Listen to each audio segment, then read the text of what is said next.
বলছে জনক প্রথম গুরু, বাবা মা হচ্ছেন প্রথম গুরু। যে বাবার জন্য আমি ছোট থেকে বড় হয়েছি, যে মা আমাকে গর্ভে ধারণ করে আমাকে এই পৃথিবীতে এনেছেন, তারা হলেন প্রথম গুরু। তাহলে বাবা মা যদি গুরু হন, তার দক্ষিণা কি?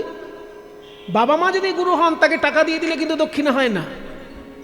বাবা মার প্রতি দক্ষিণা হচ্ছে বাবা মার সৎ উপদেশ মেনে চলা। বাবা মা যদি সৎ উপদেশ দেয়, আজকে জাম্বুনিতে কীর্তন হচ্ছে, চল বাবা শুনতে চল, সঙ্গে সঙ্গে ছেলে বলবে হ্যাঁ শুনতে যাব, বলবে না যে আমার যে টিউশন আছে, এই আমার এখনই ক্লাস আছে, ক্লাস পরে হবে। মা যখন বলেছে কীর্তন শুনতে যেতে হবে, ওটা সদুপদেশ, সদুপদেশ যেহেতু যেতে হবে কীর্তন শুনতে। আর বাবা যদি বলে আমি এক গ্লাস মদ খাবো, তুই আমার সঙ্গে মদ খা, সেটা সদ উপদেশ হলো না, সেটা বদ উপদেশ হলো। ওই জন্য বলছে বাবা মার সদ উপদেশ যদি কেউ মেনে চলে, সেইটা হচ্ছে বাবা মার প্রতি দক্ষিণা। কারণ বাবা মার ঋণ কোনো দিন টাকা দিয়ে শোধ করা যায় না, বাবা মার সদ উপদেশ পালন করাটাই দক্ষিণা। যিনি হৃদ মন্দিরে মন্ত্রময় ঈশ্বরকে প্রতিষ্ঠা করেন, তিনি দীক্ষাগুরু। আর যিনি জীবনে এগিয়ে যাবার পথ দেখিয়ে দেন, তিনি শিক্ষাগুরু। এই দুই প্রকারের গুরুরই মাঝখানের গুরু। তাদের দক্ষিণা কিরকম? দ্বিতীয়তে মন্ত্রদাতা রূপে, শিক্ষাদাতা রূপে বৈষ্ণব ব্রাহ্মণ। দীক্ষাদাতা শিক্ষাদাতা রূপে বৈষ্ণব ব্রাহ্মণ। দ্বিতীয় প্রকার গুরু এই কহিলাম এখন। দ্বিতীয় প্রকার গুরু এই কহিলাম এখন। দীক্ষাদাতা শিক্ষাদাতা রূপে বৈষ্ণব ব্রাহ্মণ, দ্বিতীয় প্রকার গুরু এই কহিলাম এখন। শিক্ষা যিনি দেবেন তিনিই ব্রাহ্মণ, যে জাতিতেই জন্মগ্রহণ করেন, শিক্ষার সঙ্গে যুক্ত যে, সেই ব্রাহ্মণ। কাজেই শিক্ষাদাতা এবং দীক্ষাদাতা রূপে বৈষ্ণব ব্রাহ্মণ। ব্রাহ্মণ মানে কি? এই খুব ছোট ছোট জিনিস সাধারণ মানুষ জানে না, আজকে জানিয়ে দিচ্ছি আপনাদেরকে। ব্রাহ্মণ শব্দের অর্থটা কি? ব্রহ্মের সঙ্গে যার সম্পর্ক আছে, ব্রহ্মের সঙ্গে যার আত্মিক সম্পর্ক, তাকে বলে ব্রাহ্মণ। ব্রহ্ম কাকে বলে? ব্রহ্ম শব্দের মানে কি? ব্রহ্ম শব্দের মানে হচ্ছে বৃহৎ, সব থেকে বড় যিনি, তিনি হলেন ব্রহ্ম। তাকে মুসলমানরা আল্লাহ বলতে পারে, খ্রিস্টানরা গড বলতে পারে, হিন্দুরা নারায়ণ, রাম, কৃষ্ণ, হরি, গৌর বলতে পারে, কালী বলতে পারে, দুর্গা বলতে পারে, যাই বলুক, সব থেকে বড় যে শক্তি তার নাম ব্রহ্ম। ব্রহ্ম শব্দের অর্থটাই হচ্ছে বড়। বড়র সঙ্গে যার সম্পর্ক সে হচ্ছে ব্রাহ্মণ।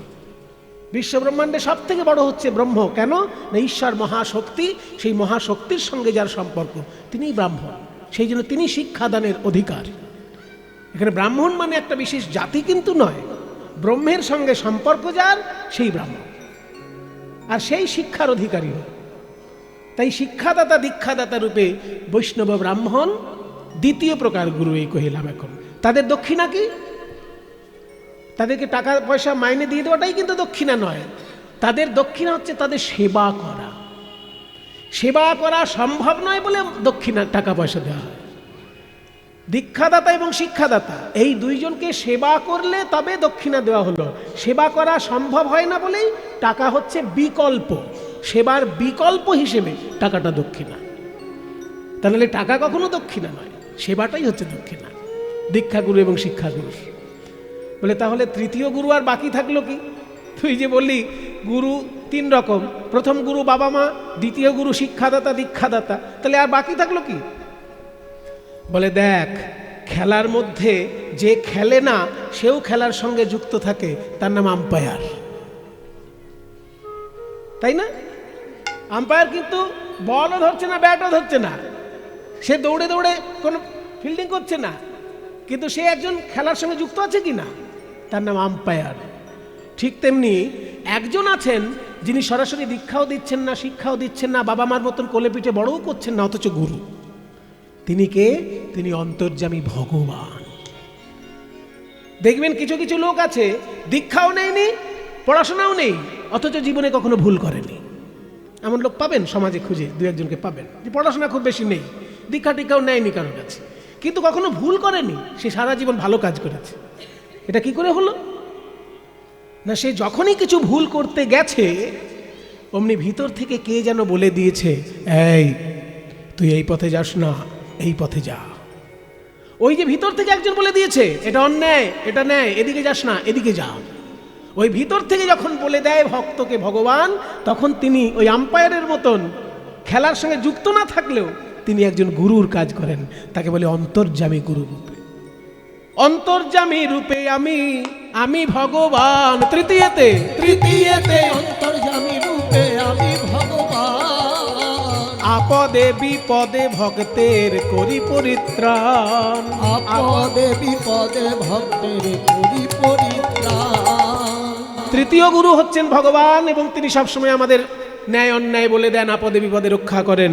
এই তৃতীয় গুরু যদি ভগবান হয়, তার দক্ষিণা কি? এই যে কষ্ট করে কীর্তন শুনছেন ঠান্ডার মধ্যে। আজকাল মোবাইলের দৌলতে সবার ঘরে ঘরে কীর্তন পৌঁছে গেছে বাবা। যে কীর্তন গানে জানে তারও বাজার আছে, যে কীর্তন গান জানে না তারও বাজার আছে। কারণ ইউটিউব, কারণ মোবাইলের মধ্যে দিয়ে আজকে কীর্তনের একদম ঘরে ঘরে বন্যা বইছে। তবুও দেখুন আপনারা 20 বছর 10 বছর আগেও যেমনভাবে কীর্তন শুনতে এসেছেন এখানে, সেইভাবে। আমি তো ভেবেছিলাম মোবাইলের জ্বালাতনে হয়তো সংখ্যা কমে যাবে শ্রোতার, কিন্তু কই কমেনি তো। মোবাইলের জন্য কোনো শ্রোতার সংখ্যা কমেনি। কারণ কি? আপনারা ভালোবাসেন।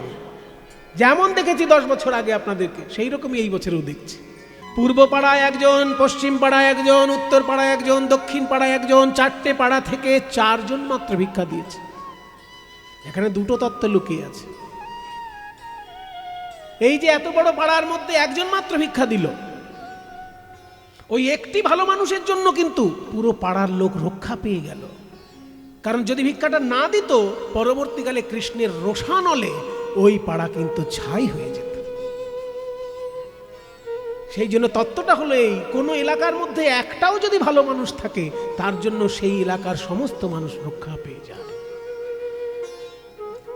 আরেকটা তত্ত্ব হচ্ছে, তখনকার দিনে চাতুর্বর্ণের সমাজ ছিল। মাঝখানে, গ্রামের মাঝখানে মন্দির, আর চারদিকে 4টে পাড়া, ব্রাহ্মণ, ক্ষত্রিয়, বৈশ্য, শূদ্র। সমস্ত পাড়ায় যে যার নিজের সংস্কার নিয়ে বাস করত। 4টে পাড়া থেকে 4 প্রজাতিরই 4 প্রকারের মানুষেরই ভিক্ষা গোবিন্দ সেবায় লাগছে। তত্ত্বটা হলো এই যে ভগবানের কাছে কোনো ভেদাভেদ নেই। মানুষ ভেদাভেদ করে নিজের সুবিধের জন্য, সমাজ নিজের মধ্যে ভেদাভেদ করে নিজের সুবিধের জন্য চাই। সেই জন্য 4টে বর্ণের মানুষেরই ভিক্ষা গোবিন্দের চরণে পৌঁছে। আরও একটি তত্ত্ব হলো, কেউ ধর্মলাভের জন্য দিয়েছে, কেউ অর্থ লাভের জন্য দিয়েছে, কেউ কামনা পূর্ণ করার জন্য দিয়েছে, কেউ মোক্ষ লাভের জন্য। ওই যে একজন বলছিলেন মুক্তি, ওই মুক্তি কামনা করেও কেউ কৃষ্ণকে দিয়েছে ভিক্ষা। তাই ধর্ম, অর্থ, কাম, মোক্ষ চতুর্বর্গ প্রাপ্তির জন্য 4টে পাড়ার ভিক্ষা। এই ভিক্ষা নিয়ে যখন সুশীলা এসেছে, স্বামী এই 4 মুঠো ভিক্ষা পেয়েছি চিড়ে, এটাই কৃষ্ণ সেবায় আপনি নিয়ে যান। সুশীলা দেবী দেওয়া ওই চিড়ে ভিক্ষা পেয়ে মনের আনন্দে সুদামা চলল কৃষ্ণ দর্শনে। কানাই রে কানাই, কোথায় আমার ভাই কানাই রে, কানাই রে, কানাই রে, ওরে কানাই ভাই, কাহা মেরো भैया कान्हा देखा दे रे भाई। कहाँ मेरो भैया कान्हा देखा दे रे भाई। कहाँ मेरो भैया कान्हा देखा दे रे भाई। तोर लगिया परा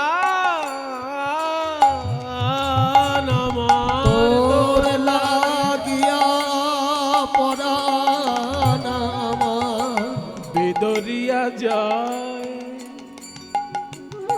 বুক ফেটে যায়,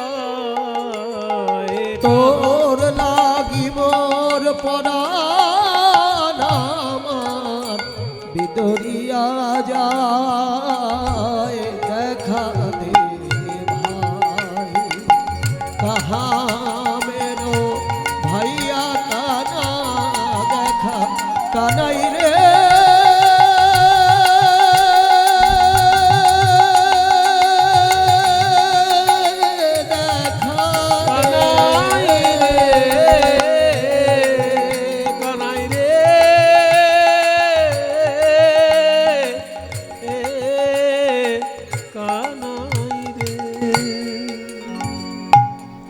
না কানাই কানাই বলে একেবারে চলেছে, অমনি পায়ে একটা কাঁটা বিঁধেছে। কানাই, কৃষ্ণ দর্শনে যাচ্ছি, পাদুকা আরোপণ করে তো যেতে পারি না, তাই খালি পায়ে যাচ্ছে বলে কাঁটা বিঁধেছে। কিন্তু যতটা ব্যথা লাগার ততটা তো লাগলো না। কে জানে, কানাইয়ের চিন্তা করলে আমি তো সব ভুলে যাই। কাঁটাটাকে পা থেকে বার করে দিয়ে আবার চলল। কানাই রে দেখা দে, কানাই রে দেখা দে, কানাই রে, কানাই রে,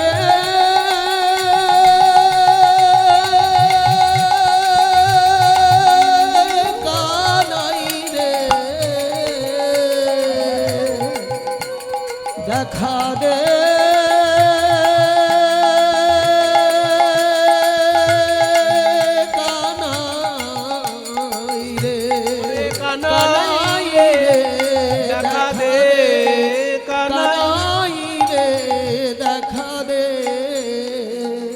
কানাই কানাই বলে রাজপ্রাসাদে একেবারে প্রবেশ করতে চলেছে, অমনি দারোয়ান বাধা দিয়ে, জয় भिखारी, ऐसे अंदर कहां जा रहा है? शर्म नहीं है? भिखारी होके राज अंदर जा रहा है? हमारे राजा जी तुम्हारा दोस्त है, तुम ठहरे भिखारी, तुम ठहरे कहां के गांव के एक भिखारी, और हमारा राजा जो है श्री कृष्ण महाराज है, तो राजा जी का दोस्त हो तुम? ये बकवास, बकवास का भी कोई हद होता है, बकवास की भी कोई हद होती है। कहां से आ गए? এখন দারোয়ান সুদামা বলছে, এই দারোয়ান শোনো, তোমাদের যে রাজা, তাকে গিয়ে শুধু আমার নামটা বলো, আর কিছু লাগবে না। গিয়ে শুধু বলো যে তোমার ছোটবেলার বন্ধু সুদামা এসেছে। রাজা কা দোস্ত ভিখারি, এই শোন, ওকে ধরে রাখ। যদি রাজাকে গিয়ে নামটা বলি, রাজা যদি চিনতে না পারে, এ বেটাকে সারা জীবন জেলখানায় ভরে দিতে হবে, কারাগারে নিক্ষেপ করবে। যেই না দারোয়ান গিয়ে সংবাদ দিয়েছে, দ্বারকাধিপতি, দুষ্টের দলন, শিষ্টের পালন, রাজাধিরাজ কৃষ্ণচন্দ্র মহারাজ কি, কৃষ্ণচন্দ্র মহারাজ কি, কৃষ্ণচন্দ্র মহারাজ কি।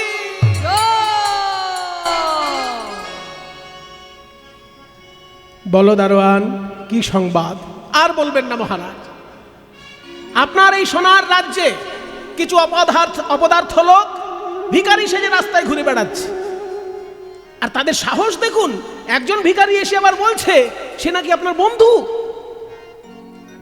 সাবধান, কারোর সম্পর্কে কথা বলতে গেলে সম্মান দিয়ে কথা বলবে।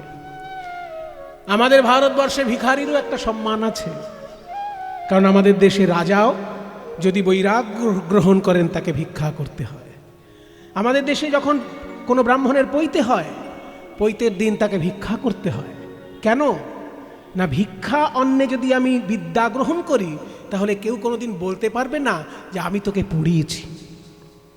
কত সুশিক্ষা আমাদের ভারতবর্ষে, আমরা নিতে পারলাম না, সেটা আমাদের অযোগ্যতা। বাবা কোনোদিন বলতে পারবে না আমি তোকে পড়িয়েছি। বাবা যতই কোটিপতি হোক, ছেলে যদি ভিক্ষান্নে পড়াশোনা করে, সেই বাবা বলতে পারবে যে আমি তোকে পড়িয়েছি? আর সেই ছেলের কাছে কেউ কোনোদিন অন্যায় আশাও করতে পারবে না। কিন্তু আপনি যদি লোন নিয়ে পড়াশোনা করেন, তাহলে আপনাকে সরকার বলবে আমি তোমায় লোন দিয়েছি, তুমি অন্যায় করবে না, মানে আমার কাছে অন্যায় করতেই হবে। সেই জন্য আপনি যদি ভিক্ষা করে পড়াশোনা করেন, আপনি কিন্তু কারোর কাছে জবাবদিহি করতে বাধ্য নয়। আপনি যেটা সত্য সেটাই বলতে পারবেন, যেটা আপনার মনে চাইবে সেটা আপনি করতে পারবেন। ওই জন্যই আমাদের দেশে বিদ্যা অর্জনের প্রথম দিনটা, যাকে বলা হয় উপনয়ন বা পৈতে, পৈতে মানে ওটা বিদ্যা অর্জনের প্রথম দিন। সেই জন্য ভিক্ষা করতে হতো। তখন যতদিন পড়াশোনা করবে ততদিনই ভিক্ষা করবে। পড়াশোনা করছে মানেই সে ভিক্ষা করে পড়াশোনা করছে, এই ছিল আমাদের দেশের নিয়ম। সেই জন্য ব্রহ্মচারী মাত্রই ভিক্ষা করতেন। সেই জন্য ভিখারি হলেই তাকে অসম্মান করে কথা বলবে না। আচ্ছা, আমার সব বন্ধুর নাম মুখস্থ আছে, নামটা কি বলেছে বল? সুদামা। সুদামা এসেছে। কনক পর্যঙ্কে কৃষ্ণ আছিল বসিয়া, ওই কনক পর্যঙ্কে কৃষ্ণ আছিল বসিয়া, কনক পর্যঙ্কে কৃষ্ণ আছিল বসিয়া, কনক পর্যঙ্কে কৃষ্ণ আছিল বসিয়া, হাইয়া চলিল হরি সুদামা শুনিয়া। সুদামা রে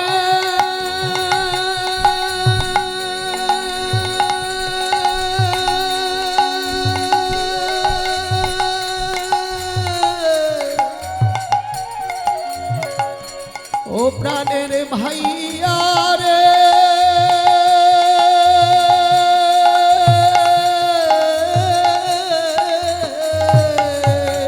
ধাইয়া চলিল হরি সুদামা শুনিয়া ধাইয়া চলিল হরি সুদামা শুনিয়া।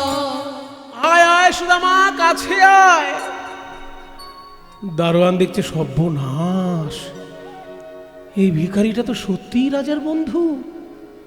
हाँ मैं क्या सोचा था और क्या निकला, ये तो सही मायने के हमारे राजा जी का दोस्त निकला। एकदम सही। हाँ सही मायने में। ये तो सही मैंने তাহলে আর চোখে তখন দারোয়ান বলছে, রাজার কাছে আমাদের কথা কিছু বলবেন না যেন, তাহলে চাকরিও যাবে প্রাণও যাবে। সুদামা বলছে না না কিছু বলবো না। আয় আয় কানায়, আয় আয় সুদামা, চল ঘরে চল। না না, যে সিংহাসনে আমি বসি সেই সিংহাসনে আগে তুই বস। সোনার সিংহাসনে সুদামাকে বসালেন। আর রুক্মিণী সত্যভা আমাকে বললেন, কই গো অতিথি নারায়ণ, অতিথির পূজা আমি একা কেন করব, তোমরাও সেই পুণ্য অংশগ্রহণ করো। তোমরা সোনার পাত্রে সুদামার পায়ে জল ঢেলে দাও, আর আমি সুদামার পাটা পরিষ্কার করে দিই। একদিকে রুক্মিণী একদিকে সত্যভামা জল ঢালছেন সুদামার পায়ে স্বর্ণ ঝাড়িতে করে, আর শ্রীকৃষ্ণ সুদামার চরণটি কোলে নিয়ে সেই চরণের ধুলো নিজে হাতে পরিষ্কার করে দিচ্ছে। আপনি সহস্তে সুদামার চরণ ধুয়াইল, আপনি সহস্তে সুদামার চরণ ধুয়াইল, আর সেই চরণ ধোয়া জল কৃষ্ণ পান করিল। সেই চরণ ধোয়া জল কৃষ্ণ পান করিল। এই কানাই কানাই, এ তুই কি করছিস, এ তুই কি করছিস? এটা বড্ড বাড়াবাড়ি হয়ে যাচ্ছে। তুই আমার বন্ধু, আমার পা ধুইয়ে দিচ্ছিস ঠিক আছে, কিন্তু আমার পা ধোয়া জলটা খাচ্ছিস।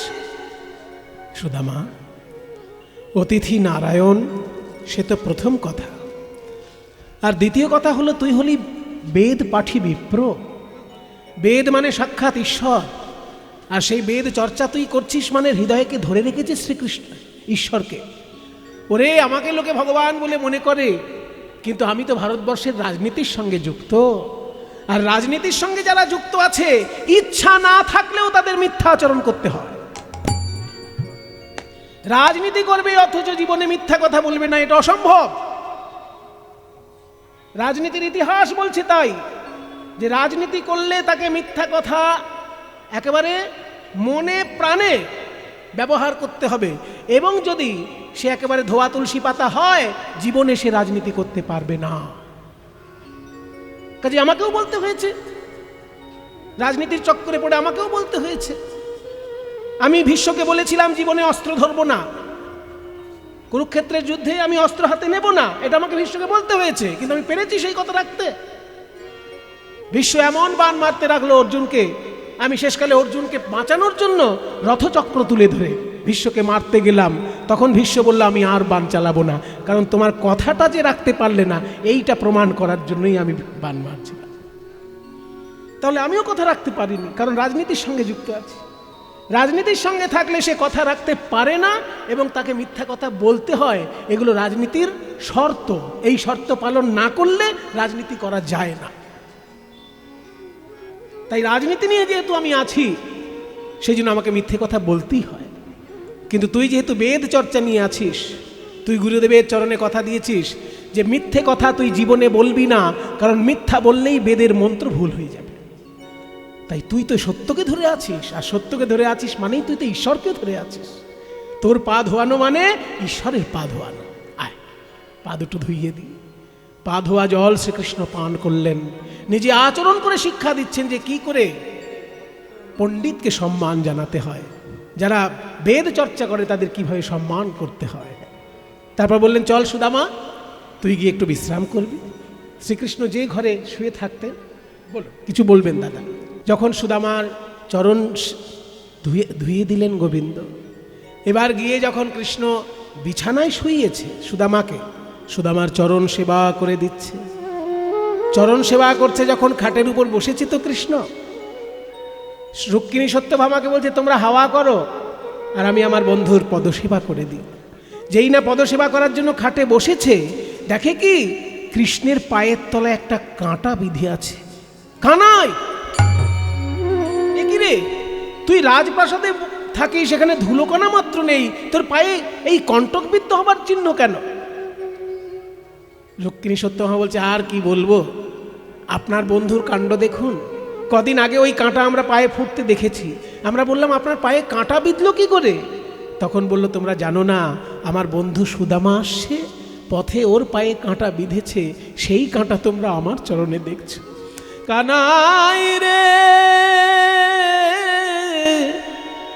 এই জন্য তোর ভক্তগণ বলে যে কৃষ্ণ বলেন ভক্ত আমার মাতা পিতা, ভক্ত আমার গুরু, ভক্তেতে নাম রেখেছে আমার বাঞ্ছা কল্পতরু।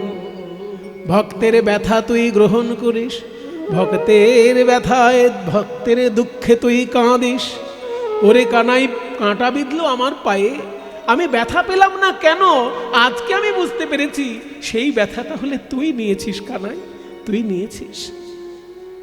তাই কৃষ্ণচরণে কিভাবে আত্মনিবেদন করতে হয় সেটা বিদ্যাপতি লিখে দিয়ে গেছেন। সুদনদা আপনাদের কাছে সেই পদ পরিবেশন করবে। আমি ওকে বলেছি যে বাংলার সর্বশ্রেষ্ঠ সম্পদ হচ্ছে কীর্তন গান। বাঙালি জাতির এটা খুব গর্বের বিষয় যে কীর্তনের মতন একটা শুদ্ধ সঙ্গীত আমাদের কপালে এসে জুটেছে। আমরা যেন সেই কীর্তনের মর্যাদা রক্ষা করে গাইতে পারি। ও চেষ্টা করে ওর মতন করে যতটা পারে কীর্তনের মর্যাদা রক্ষা করেই ও গান গায়। আপনারা আশীর্বাদ করবেন ও যেন কীর্তনের রস উপলব্ধি করে গাইতে পারে। নিতাই গৌর হরি বল। তাই বিদ্যাপতি ঠাকুরের রচিত নিবেদনের একটি পদ সুদামা শ্রীকৃষ্ণের চরণে নিজ সখ্য ভাব কেমনভাবে প্রকাশ করছেন, আমরা সেই নিয়ে পদটি শুনব। হে মাধব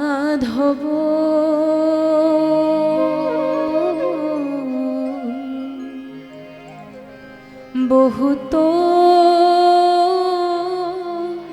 মিনতি করুত,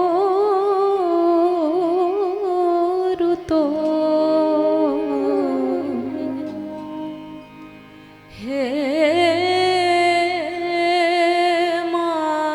মাধব দে তুলসী তেল আমার দেহ মন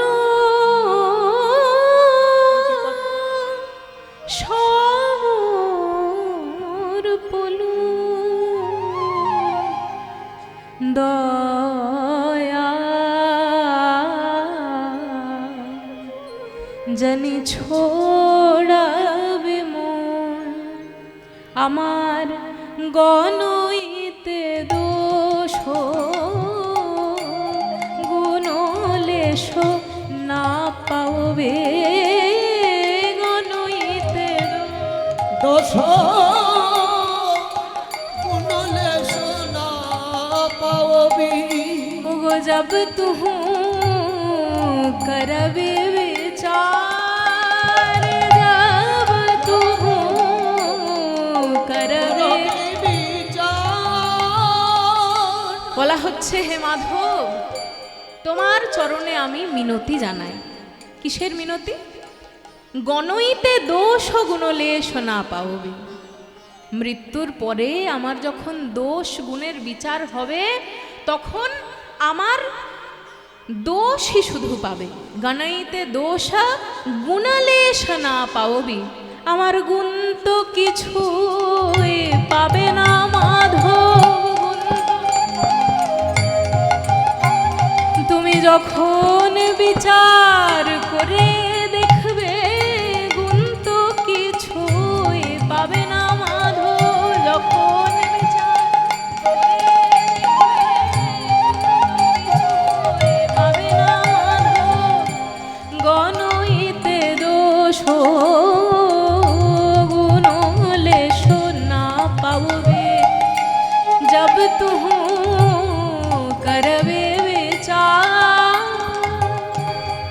তখন ভগবান বলছেন, বাহ, তুমি তো ভারী চালাক প্রকৃতির মানুষ। তুমি জানো যে তোমার কোনো গুণ নেই, তবু তুমি আমার নাম ধরে ডাকাডাকি করে বলছো কি করে? আমার কাছে বলার জন্য তোমার যে সাহস দরকার, সেই সাহসটা তোমার কাছে এলো কেমন করে? তখন বিদ্যাপতি প্রভু বলছেন, হে প্রভু, তোমার লক্ষ লক্ষ নাম রয়েছে এই পৃথিবীতে, কিন্তু সেই লক্ষ লক্ষ নামের মধ্যে একটি নাম শুনে আমার মনে হলো এনাকে মনে হয় সব বলা যেতে পারে। সেই নামটি কি? তু জগন্নাথ জগতে কহায়ুষে। হে মাধব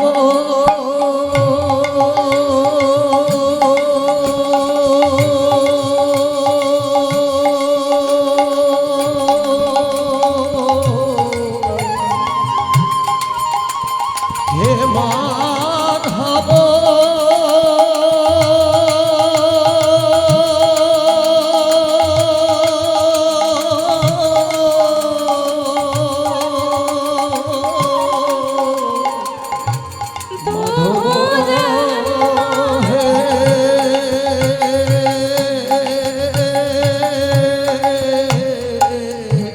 প্রভু জগন্নাথ জগতে কহায়ুষে জগবাহে নহময়ী ছায়। আমি সেই ভরসায় তোমায় ডাকি, সেই ভরসায়। ওগো তুমি হলে এই জগতের নাথ, সেই ভরসায় তোমায় ডাকি। মাধব তুমি হলে জগতের নাম, সেই ভরসায় তোমায় মাধব ডাকি। তুমি হলে জগতের নাথ, আর আমি তো জগৎ ছাড়া নই হে নাই। জগতের নাথ, আমি তো জগৎ ছাড়া নই। তুমি হলে জগতের নাথ, আমি তো জগৎ ছাড়া নই। আমি সেই সেই ভরসায় তোমায় ডাকি। জগবাহের নহময়ী ছায়। এবার বলছেন যে তুমি মনুষ্যরূপে জন্মগ্রহণ করেছো, তাই তুমি এতগুলো কথা বলতে পারলে। এবার তুমি যদি মানুষ রূপে জন্মগ্রহণ নাই করতে, যদি তুমি কীট পতঙ্গ গরু ছাগল এই রকম কোনো জন্মে জন্মগ্রহণ করতে, তাহলে কি তুমি এতগুলো কথা বলতে পারতে? Man is a rational animal, rational animal, বুদ্ধিমান মানুষ, তাই তুমি এতগুলো কথা বলতে পারলে। যদি মানুষ না হতে তাহলে তো এতগুলো কথা বলতে পারতে না।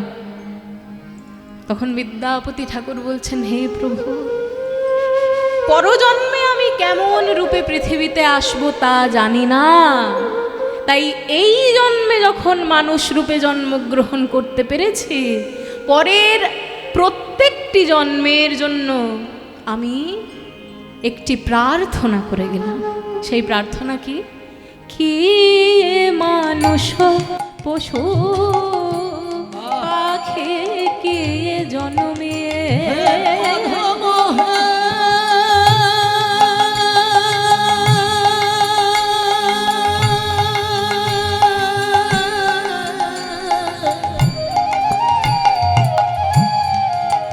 মাধব হে কি মানুষ পশু পাখি কি জন্মিয়ে, অথবা কীট পতঙ্গে আমার কর্ম বিপাকে গতাগতি পুন পুন কর্ম বিপাকে গতাগতি পুন পুন অতিরোহ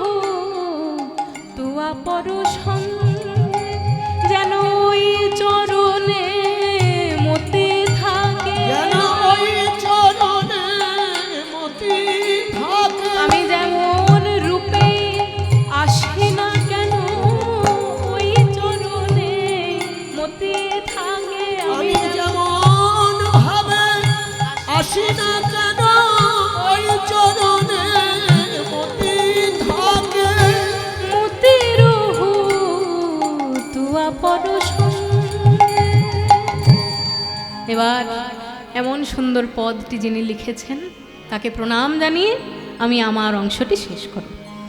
ভনয়ে বিদ্যাপতি অতিশয় কাতর, ভনয়ে বিদ্যাপতি অতিশয় কাতর, তরইতে ইহ ভব সিন্ধু, তরইতে ভব সিন্ধু। আপদ পল্লব করু অবলম্বন, আপদ লব করুই অবলম্বন, আপদ পল্লব করু অবলম্বন, পদ পল্লব করুই অবলম্বন। তিল আধ দেহ দিন বন্ধু, তিল আধ দেহ দিন আমায় দান করো হে দান করো, এক বিন্দু কৃপা দান করো হে, এক বিন্দু কৃপা দান করো। নানা ফুরাবে না হে, ফুরাবে না হে, এক বিন্দু দানে সিন্ধু ফুরাবে না হে, এক বিন্দু দানে সিন্ধু ফুরাবে না হে। এক বিন্দু দানে সিন্ধু, হে কৃষ্ণ করুণা সিন্ধু, এক বিন্দু দানে হে কৃষ্ণ করুণা সিন্ধু, হে কৃষ্ণ করুণা সিন্ধু বিন্দু দান, হে কৃষ্ণ করুণা সিন্ধু বিন্দু দান, হে কৃষ্ণ করুণা সিন্ধু বিন্দু দান। সিন্ধু ফুরাবে না হে, দিল আধরে দেহ দিন বন্ধু, দিল আধ দেহ দিন বন্ধু। জয় নিতাই। তাই আপনারা আশীর্বাদ করবেন। ওকে আমি একটাই কথা বলেছি যে বাঙালির খুব আত্মসম্মানের একটা সঙ্গীত হচ্ছে কীর্তন গান। অন্যান্য গান নিশ্চয়ই খুব ভালো জিনিস, কিন্তু কীর্তন গানে সাহিত্যে, দর্শনে, ভক্তি এবং বাংলার ইতিহাস, বাংলার সংস্কৃতির সঙ্গে এমন ওতপ্রোত প্রাণের সম্পর্ক, এই জিনিস অন্য গানে পাওয়া যায় না। সেই জন্য যথাসাধ্য পড়াশোনা করে এবং যথাসাধ্য জ্ঞান অর্জন করে কীর্তনের রস উপলব্ধি করে যেন কীর্তনটা গাইতে পারে, এটা আমি ওকে বলেছি। আপনারা আশীর্বাদ করবেন ও যেন সেই পথে এগিয়ে যেতে পারে। নিতাই গৌর প্রেমানন্দে হরি বল। যাই হোক, যখনই সুদামাকে বলে ওরে সুদামা, চরণ সেবা করছে শ্রীকৃষ্ণ সুদামার। শেষকালে হঠাৎ কৃষ্ণ বললে, এই সুদামা, একটা কথা কিন্তু বলতে হবে তোকে। আমরা যখন পড়াশোনা করতাম শান্তিপনি মুনির বিশ্ববিদ্যালয়ে, আমাদের সেই ভিক্ষে করে দক্ষিণা দিতে হতো না। বাবার থেকে পয়সা আসবে আর মাস্টারমশাই পড়াবে, বা সরকার পয়সা দেবে মাস্টারমশাই পড়াবে, এটা তখনকার দিনে ছিল না। কারণ সরকার যদি মাস্টারদেরকে মাইনে দেয় তাহলে সরকারের কথা শুনতে মাস্টাররা বাধ্য থাকবে। আমার কথা যদি কারোর কানে, কারোর বুকে গিয়ে খোঁচা লাগে, দয়া করে আমাকে দোষ দেবেন না। কারণ শাস্ত্র পাঠ করে আমার যতটুকু উপলব্ধি হয়েছে আমি সেইটা বলি, কারণ খোঁচা লাগলে আমার করার কিছু নেই। যদি সরকার কাউকে টাকা দিচ্ছে, শিক্ষককে যদি টাকা দেয় সরকার, তাহলে সরকার বলবে তুমি আমার কথা শুনতে বাধ্য। সেই জন্য আগেকার দিনে সরকারি টাকায় পড়াশোনা হতো না। গ্রামে গিয়ে ছাত্ররা ভিক্ষা করে এনে শিক্ষককে দান করতো ভিক্ষা, আর সেই ভিক্ষায় শিক্ষক ছাত্রদেরকে পড়াশোনা করাতো। ওই জন্য তখনকার দিনে ব্রহ্মচারী মাত্রেই ভিক্ষা করে এনে গুরুকে দেবে, তবে শিক্ষক শিক্ষা দেবেন, এটা ছিল তখনকার দিনে। তা দক্ষিণা ঠিকঠাক দিয়েছিস তো গুরুদেবকে? তখন বলছে যে দেখ, দক্ষিণা তুইও দিয়েছিস, আমিও দিয়েছি, তো এত বছর পর আবার জিজ্ঞাসা করছিস কেন? বলে আরে কিছু কিছু ফাঁকিবাজ লোক থাকে, তারা দক্ষিণা না দিয়ে খুব আনন্দে থাকে, কিন্তু তারা জানে না যে গুরুকে ফাঁকি দিলে আসলে সেটা নিজেকেই ফাঁকি দেওয়া হচ্ছে। জানিস তো, এই জগতে 3 রকমের গুরু আর 3 রকমের দক্ষিণা হয়। সুদামা বলছে, বাবা তোর কাছে আসলেই নতুন কথা শোনা যায়। আমরা তো এতদিন জানতাম যে গুরু 2 রকমের হয়, দীক্ষা গুরু, শিক্ষা গুরু। কি বাবা? দীক্ষা গুরু যিনি মন্ত্র দিয়ে মন্ত্ররূপী ঈশ্বরকে আমার হৃদয়ে প্রতিষ্ঠা করেছেন, তিনি হলেন দীক্ষাগুরু। আর শিক্ষাগুরু যিনি আমার জীবনে এগিয়ে যাবার পথ যিনি শিখিয়ে দিয়েছেন, তিনি শিক্ষাগুরু। তাহলে আবার তিনটে গুরুর তিনটে দক্ষিণা কেন বলছিস? বলে শোন, গুরু তিন রকম, তার দক্ষিণাও তিন রকম। প্রথম গুরু কে জানিস? দীক্ষাগুরুও নয়, শিক্ষাগুরুও নয়। প্রথম গুরু হচ্ছে পিতা মাতা। জনক প্রথম গুরু জন্ম যাহা হইতে, জনক প্রথম গুরু জন্ম যাহা হইতে, জনক প্রথম গুরু জন্ম যাহা হইতে, জনক প্রথম গুরু জন্ম যাহা হইতে, পিতা মাতা আদি গুরু কহি তোমার সাক্ষাতে, পিতা মাতা আদি গুরু তোমার সাক্ষাৎ। আপনারা কষ্ট করে তার জন্য কীর্তন শুনছেন, অন্তর্যামী ভগবানের দক্ষিণা দেওয়া হচ্ছে এটা। বাহ, সত্যি কানাই, তোর কাছে আসলে না পড়াশোনার বাইরেও অনেক কিছু শেখা যায়। দাঁড়া দাঁড়া, এবার একটা কথা বলবো। তুই পণ্ডিত মানুষ, তোর কাছে তো আমি এটা আশা করতেই পারি। এত বছর পর যখন বন্ধুর কাছে এসেছিস, আমার জন্য নিশ্চয়ই কোনো উপহার তুই নিয়ে এসছিস সুদামা। যেই না উপহারের কথা বলেছেন, অমনি সুদামা যে চিড়ে বেঁধে এনেছিল, সেই চিড়ে দেখে ভাবছে যে এই ভিক্ষা করা চিড়ে আমি কেমন করে কানাইয়ের হাতে তুলে দেব। এই ভেবে যখনই ওই চিড়েটা বগলদাবায় লুকিয়ে রেখেছে। এই কানাই, ওই কথা ছাড়। না ছাড়বো কেন? তুই পণ্ডিত মানুষ, তোর তাই ভুল হয় না? কানাই ছেড়ে দে ওই কথা। আচ্ছা ঠিক আছে, ছেড়ে দিলাম। একটু তোকে আলিঙ্গন করি আয়। চতুর চূড়ামণি কৃষ্ণ তো যেই না সুদামাকে আলিঙ্গন করতে গেছে, অমনি এই যে চিড়ি লুকোনো ছিল, সেই চিড়ে বাইরে চলে এসেছে। এ কি? এই তো পুটলির মধ্যে এমন কিছু আছে, নিশ্চয়ই তুই আমার জন্য যত্ন করে এনেছিস। দেখি দেখি, এই কানাই কানাই, দেখি দেখি কি এনেছে আমার বন্ধু। দেখি, আমার বন্ধু আমার জন্য আনবে না, এটা হতে পারে? ও সব কিছু খুইয়ে তবু আমার জন্য আন। ও মা, চিড়ে! বাবা বাবা, আমি যখন থেকে রাজা হয়েছি জানিস, সারা পৃথিবীর লোক আমার বাড়িতে দেখা করতে আসলে দামি দামি বড় বড় মিষ্টি নিয়ে আসে। আর মিষ্টি খেতে খেতে খেতে খেতে এখন মিষ্টি দেখলেই গা গুলোয়। যাতে আমার গাটা না গুলায়, যাতে আমার একটু স্বাদের পরিবর্তন হয়, ওই জন্য তুই চিড়ে এনেছিস। হ্যাঁ, মনে করুন যে লোকটা সকাল থেকে বিকেল পর্যন্ত রসগোল্লা খাচ্ছে, তাকে যদি কেউ এক প্যাকেট চানাচুর দেয়, কেমন লাগবে? তা তখন ওই চানাচুরটাই বেশি ভালো লাগবে না? তা তুই আমার জন্য চিড়ে এনেছিস। ও মা, চিড়েগুলো আমার ভিজে।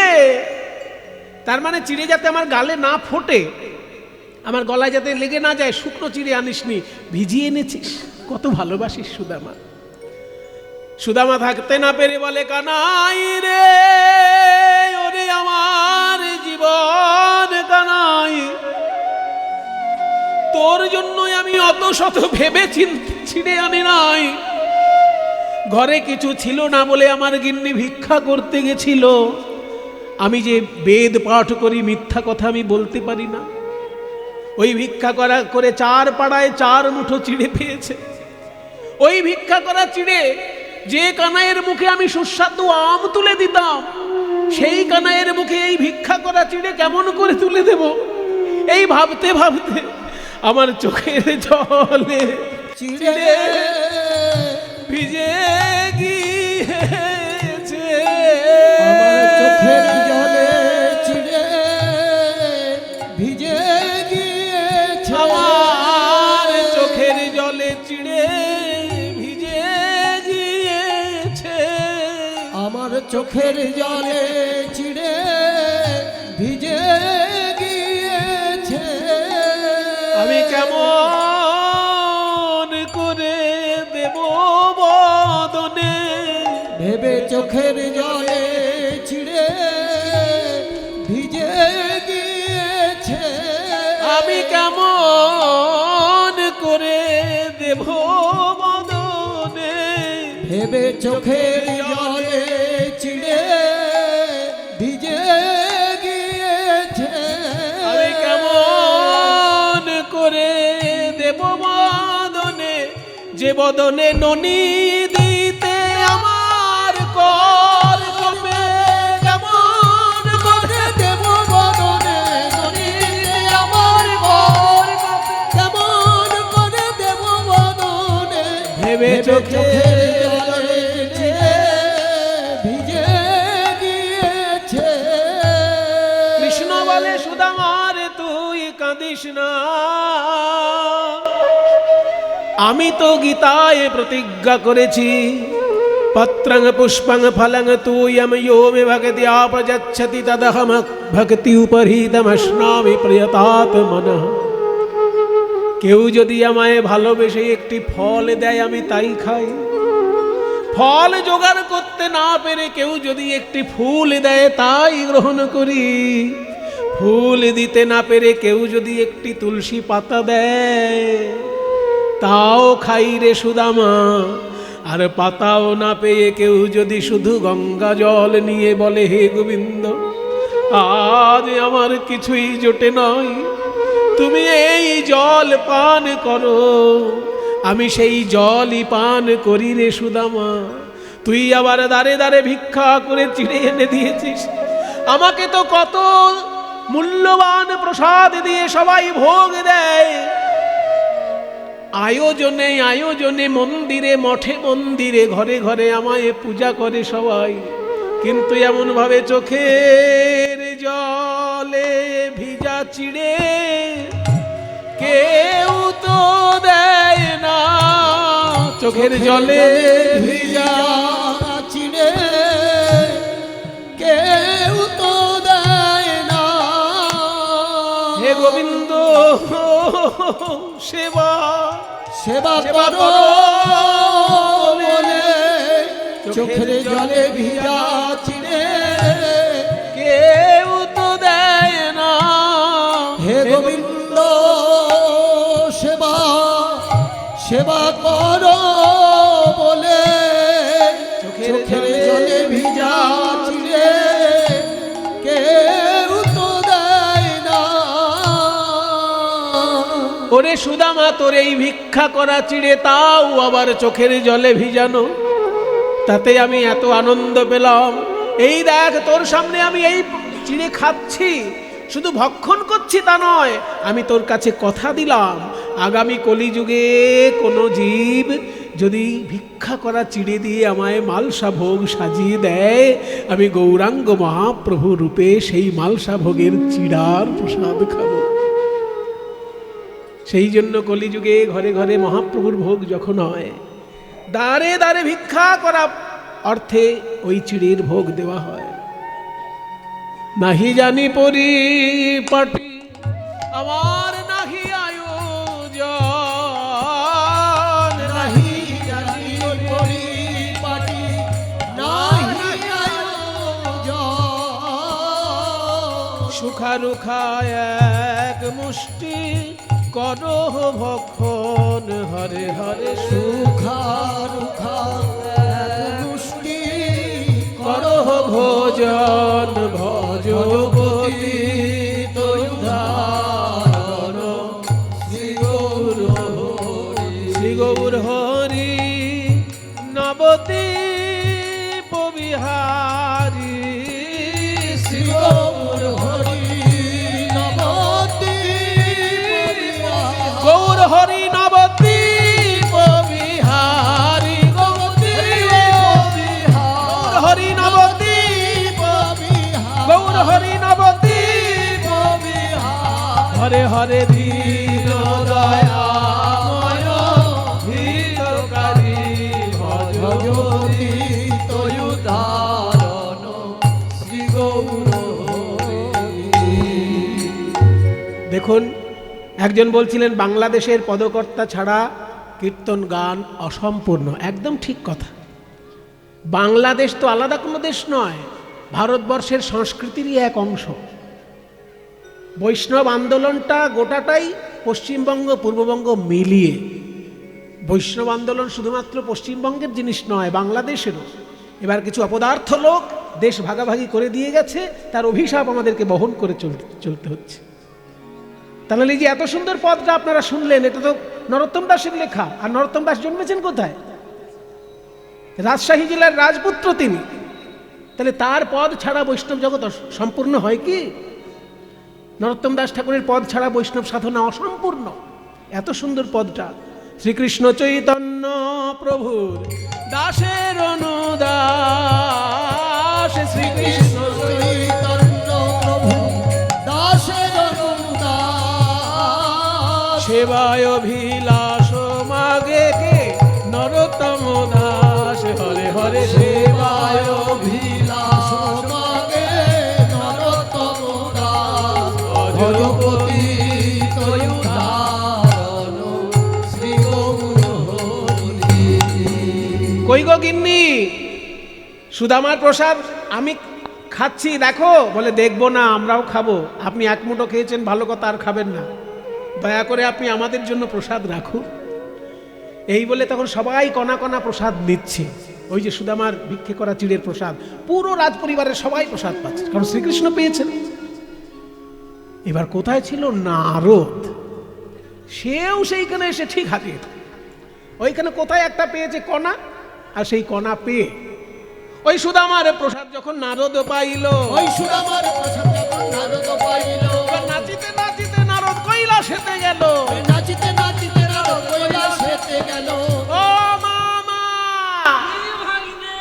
তুমি হলে দেবাদিদেব মহাদেব, এই কনকনে ঠান্ডার মধ্যে কৈলাসের বরফের মধ্যে বসে বসে শুধু ধ্যানই করো, পৃথিবীতে কি হলো কোনো খবরই রাখলে না। মানে আমি তোমার একজন ইনফরমেশন অফিসার, তাই হলো। জানো সুদামার ভিক্ষা করা চিড়ে, সেই ভিক্ষা করা চিড়েতে এত প্রেম যে আমি এক কণা পেয়েছি, আর নাচতে নাচতে তোমার কাছে হাজির হয়েছি। তোমার জন্য তো আনতে ভুলে গেছি। তবে এই নখ দিয়ে আমি চিড়ে ভেঙেছিলাম তো, এই নখের মধ্যে বোধহয় এক কণা একটু গুঁড়ো আছে, দেবো? আচ্ছা হা কর। নখাগ্রের প্রসাদ যখন পাইল, ওই নখাগ্রের প্রসাদ শিবের বদনেতে দিল। নখাগ্রের প্রসাদ শিবের বদনেতে দিল। ওই নখাগ্রের প্রসাদ শিবের বদনেতে দিল। আরে তাই পেয়ে ভোলানাথ নাচিতে লাগিল। বলি তাই পেয়ে ভোলানাথ নাচিতে লাগিল। আনন্দ ধরে না, আনন্দ ধরে না, আনন্দ ধরে না, আনন্দ ধরে না, আনন্দ ধরে না, চিড়ার মঙ্গল পেয়ে আনন্দ ধরে না, চিড়া প্রসাদ পেয়ে শিবের আনন্দ ধরে না। তাই পেয়ে ভোলানাথ নাচিতে লাগিল। তাই পেয়ে ভোলানাথ নাচিতে লাগিল। বলে বাবা কৈলাস তো কাঁপছে, মামাও নাচছে, ভাগ্নেও নাচছে, ব্যাপারটা কি? বলে ব্যাপারটা হলো সুদামার প্রসাদ। সুদামার ভিক্ষা করা চিড়েতে চোখের জল, এতে এমন অমৃত যে সেই অমৃতের স্বাদ পেয়ে আমরা নাচছি। দুর্গা বলছেন তাহলে আমার ভাগ্যে জুটলো না? বলে না, আর তো নেই। বলে, তাহলে তোমরা শোনো, মামা ভাগ্নে আজকে প্রসাদ পেয়ে আনন্দ মনে নৃত্য করছো। এই প্রসাদ আগামী কলিযুগে আমি কি করব জানো? যখন জগন্নাথের ভোগ লাগবে, সেই জগন্নাথের ভোগের প্রসাদ যখন আমার মন্দিরে আসবে, আমি আদেশ দেব এই প্রসাদ যেন জনে জনে বিতরণ হয়। সেই জন্য জগন্নাথের প্রসাদ জগন্নাথের মন্দির থেকে মা বিরজার কাছে যায়, আর মা বিমলার আদেশে সেই প্রসাদ আনন্দ বাজারে বিক্রয় হয়। আমি দাঁড়ে দাঁড়ে বিকাবো, দাঁড়ে দাঁড়ে বিকাবো, জগন্নাথের মহাপ্রসাদ দাঁড়ে দাঁড়ে বিকাবো। জগন্নাথের মহাপ্রসাদ দাঁড়ে দাঁড়ে বিকাবো। জগন্নাথের প্রসাদ পেয়ে সবার জীবন ধন্য হবে। জগন্নাথের ওই সবার জীবন ধন্য হবে। জগন্নাথের প্রসাদ পেয়ে সবার জীবন ধন্য হবে। জগন্নাথের প্রসাদ আমি দাঁড়ে দাঁড়ে বিকাবো। 10 দিন সুদামার কাছে শ্রীকৃষ্ণের কাছে সুদামা রইলেন, কিন্তু কোনোদিন হাত পেতে কিছু চাইলেন না, আর দুঃখের কথা জানালেনও না। সুদামা যখন চলে যাচ্ছে, একটা কথা বলতে বলতে যাচ্ছে, কানাই তোর কাছে আমি কিচ্ছু চাই না রে। এতদিন পরে বন্ধু বলে যে তুই আমাকে বুকে জড়িয়ে ধরেছিস, এটাই আমার কাছে সব থেকে বড় পাওনা। সুদামার সেই মুখের বাণীটা ভাগবতের শ্লোকে লেখা আছে। শ্লোকটা হচ্ছে কোয়াহম দরিদ্র, কোয়া অহম, কোয়াহম মানে কোথায় আমি এক দরিদ্র, আমার নাম সুদামা। কোয়াহম দরিদ্র পাপিয়ান, আর কোয়া কৃষ্ণ শ্রীনিকেতন, কোথায় শ্রীকৃষ্ণ যার চরণে লক্ষ্মী বাঁধা। শ্রীনিকেতন মানে কি? শান্তিনিকেতন, শ্রীনিকেতনে আপনার বাস করেন। দেখুন এই শব্দটা ভাগবতের পাতায় রয়েছে, ভাগবতে রয়েছে শ্রীনিকেতনের নাম। বলছে কোয়াহম দরিদ্র পাপিয়ান কোয়া কৃষ্ণ শ্রীনিকেতন। তাহলে শ্রীনিকেতন মানে কি? শুনে রাখুন, এগুলো কেউ বলবে না। শ্রী মানে লক্ষ্মী, আর নিকেতন মানে বাড়ি। শান্তি নিকেতন মানে শান্তির বাড়ি, আশ্রয়। তাহলে শ্রী মানে লক্ষ্মী, নিকেতন মানে বাড়ি, মানে লক্ষ্মীর গৃহস্বরূপ গোবিন্দের ওই রাঙাচরণ। তাই কোথায় আমি দরিদ্র সুদামা, আর কোথায় লক্ষ্মী চরণে বাঁধা রয়েছে যার, সেই কৃষ্ণ। কিন্তু সে আমাকে বন্ধু বলে বুকে জড়িয়ে ধরেছে। ব্রহ্মবন্ধু রীতি স্মাহম বাহুভ্যাং পরিরম্ভিত। সে যে আমায় বুকে জড়িয়ে ধরেছে দুটো হাত দিয়ে, এটাই আমার জীবন ধন্য। কোয়াহম দরিদ্র পাপিয়ান ক্বা কৃষ্ণ শ্রীনিকেতন ব্রহ্মবন্ধু রীতি স্মাহম বাহুভ্যাং পরিরম্ভিত। কাহং দরিদ্র পাপিয়া কৃষ্ণ শ্রীনিকেতন ব্রহ্মবন্ধু রীতি স্মহা বাহুভ্যাম পরিরম্ভিত। প্রেম মৈত্রী বন্ধুত্ব মন হউক তারি শনে গো। প্রেম মৈত্রী বন্ধুত্ব মন হউক তারি শনে গো। আমি আর কিছু চাই না রে। প্রেম মৈত্রী বন্ধুত্ব মন আর কিছু চাই না গো। যেন জন্মে জন্মে বন্ধু হতে পারি, আর কিছু চাই না। জন্মে জন্মে বন্ধু হতে পারি, আর কিছু চাই না। যেন জন্মে জন্মে বন্ধু হতে পারি। আমি আর কিছু চাই না। ওই প্রেম মৈত্রী বন্ধুত্ব মন হউক তারি শনে গো। এই শুধু চাই আমি জনমে জনমে। এই শুধু চাই আমি জনমে জনমে গো। সেই জন্য সুদামা কলিযুগে গৌরাঙ্গ মহাপ্রভুর সঙ্গেও এসেছে। তার নাম হয়েছে সুন্দরানন্দ পণ্ডিত। সুন্দরানন্দ পণ্ডিত বন্দি বড় আসে গো। ফুটালো কদম্ব পুষ্প জাম্বিরের গাছে গো। সুন্দরানন্দ পণ্ডিত বন্দি বড় আসে গো। ফুটালো কদম্ব পুষ্প জাম্বিরের গাছে গো। বিদায় নিয়ে সুদামা যখন নিজের বাড়িতে এসেছে, দেখে কি রাজবাড়ি। এই ও কৃষ্ণদা, আগে কি এইখানে এই বিল্ডিং ছিল? সুব্রত দাকে জিজ্ঞেস করি। ও সুব্রত দা, সুব্রত দা, এই বিল্ডিং কি আগে ছিল? ছিল না তো? ওই দেখুন বিল্ডিং। হ্যাঁ ওই আর কি। আমি লীলার জন্য বিল্ডিং বলছি। মা দুর্গার এত সুন্দর মন্দির তৈরি হয়েছে, কত দেখতে ভালো লাগছে। কিন্তু আমি লীলার খাতিরে বলছি, এই যে প্রাসাদ কি আগে ছিল? কুড়ে ঘর ছিল, তাল পাতার কুড়ে ঘর ছিল। সবাই বলতো সুদামা ভিখারি ভিখারি। আর আমার এই বাড়ির জায়গায় এত বড় রাজপ্রাসাদ কে করলো?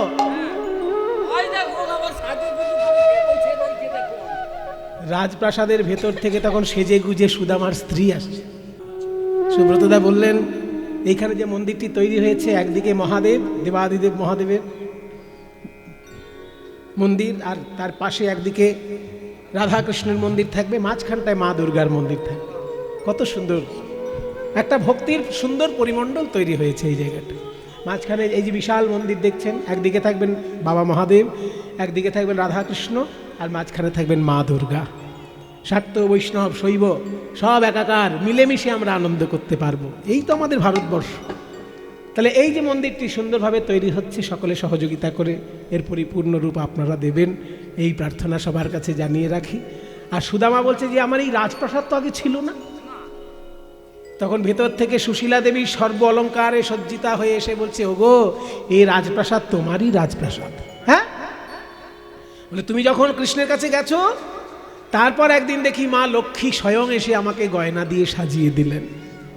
আর একদিন স্বয়ং বিশ্বকর্মা এসে এই রাজপ্রাসাদ বানিয়ে দিয়ে বললেন, এখন থেকে আপনারাই হলেন এই রাজপ্রাসাদের রাজা আর রানী।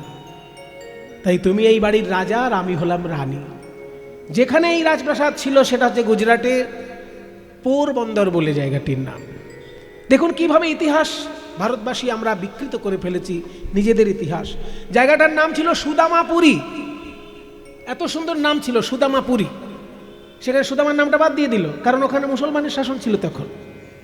ওইসব ধর্ম নাম বাদ দিয়ে শুধু পোরবন্দর নাম দিয়ে দিল। সুদামাপুরী বন্দর এরকম নাম ছিল, সুদামাপুরী। সেই সুদামার নামটা পুরো বাদ দিয়ে দিল, দিয়ে পোরবন্দর, পুরী বন্দর, সেটা পুরী বন্দর উচ্চারণ করতে পারতো না, নাম দিয়ে দিল পোরবন্দর। এখন পোরবন্দর শুনলে কেউ বুঝতে পারবে যে ওখানে সুদামার বাড়ি ছিল? কিন্তু সুদামাপুরী বন্দর বললে পরিষ্কার লোকে বুঝতে পারতো যে ওখানে সুদামার রাজপ্রাসাদ ছিল বা বাড়ি ছিল। সেই জন্য আমাদের দেশের সব ইতিহাস ভূগোলগুলো পাল্টে দিয়েছে মুঘলদের রাজত্বকালে। সেগুলো ধীরে ধীরে ঘুরে ফিরে আসছে, নতুন করে আসছে, কিন্তু ভালো লাগছে যে ইতিহাস তার নিজের রূপে প্রতিষ্ঠিত থাক। কারণ চাপিয়ে দেওয়া ইতিহাস আমরা কেন মানব? ওই জন্য সুদামাপুরী বন্দর জায়গাটার নাম। আসলে সুদামার নামটা বাদ দিয়ে হয়ে গেল পুরী বন্দর, সেখান থেকে বাইরের লোকেরা উচ্চারণ করতে লাগলো পোরবন্দর, এখন পোরবন্দর নাম হয়েছে। হাওড়া থেকে পোরবন্দর এক্সপ্রেস যায়, আপনারা কোনোদিন যদি যেতে চান একদম হাওড়া স্টেশনে বসবেন, সুদামার বাড়িতে গিয়ে নামবেন। জায়গাটির নাম পোরবন্দর, পোরবন্দর এক্সপ্রেস আছে, গিয়ে ওইখানে নেমে সুদামার মন্দির। তবে এখন ওই রাজপ্রাসাদও নেই আর বড় মন্দিরও নেই, ছোট্ট একটা মন্দির আছে সুদামার নামে। তবে হ্যাঁ, পোরবন্দরে গেলে একটা দুর্লভ জিনিস আপনারা কেউ যেন বাদ দেবেন না, সেটা হচ্ছে ওইখানে এক পণ্ডিতের বাড়িতে স্বামী বিবেকানন্দ মহাভাষ্য পাঠ করেছিলেন। মহাভাষ্য জিনিসটা কি? মহাভাষ্য হচ্ছে যেটা আমাদের ভারতবর্ষের আদি ব্যাকরণ, যেটা পাণিনির ব্যাকরণ, সেই পাণিনির ব্যাকরণের উপর যে ভাষ্যটি রচিত হয়েছে তার নাম হচ্ছে মহাভাষ্য। সেই পাণিনি ব্যাকরণের মহাভাষ্য যেটা, সেটা স্বামী বিবেকানন্দের পড়ার ইচ্ছা ছিল, কিন্তু ভালো পণ্ডিত পাচ্ছিলেন না। ওইখানে ভালো পণ্ডিত ছিল মহাভাষ্যের, স্বামী বিবেকানন্দ ওইখানে থেকে মহাভাষ্যটি পাঠ করেছিলেন। কাজেই এমন একটি বিখ্যাত জায়গা যেখানে সুদামা বাস করতেন এবং স্বামী বিবেকানন্দ ওখানে গিয়ে মহাভাষ্য পাঠ করেছেন। কাজেই বাঙালিরও খুব প্রাণের সম্পর্ক রয়েছে এই জায়গাটিতে। আমার প্রণাম করা হয়ে গেছে, আপনারা সময় মতন একটাবার কখনো গিয়ে প্রণাম করে আসবেন।